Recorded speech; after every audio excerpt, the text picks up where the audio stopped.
We'll guide you through how to change the theme in Visual Studio Code. If you find this helpful, consider subscribing and liking the video. First, open Visual Studio Code on your computer. Once it's open, go to the top menu and click on File if you're on Windows, or Code if you're on a Mac. Then, select Preferences and click on Color Theme. This is where the magic happens. A list of available themes will appear, and you can scroll through them to see what suits your style. Each theme gives a preview of its colors, which is super helpful. Once you find one you like, simply click on it, and VS Code will instantly change the theme. If you want even more options, you can install additional themes from the Extensions Marketplace.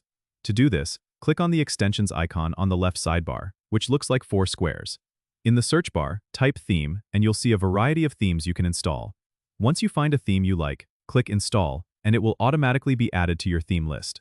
Go back to File or Code, then Preferences, and Color Theme to see your newly installed themes. Try experimenting with different themes to find the one that enhances your coding experience the most. This is a great way to customize your workspace to keep it fresh and suited to your preferences. Remember, changing the theme can make a big difference in readability and comfort, especially during long coding sessions. Don't forget to subscribe and comment if this helped you out.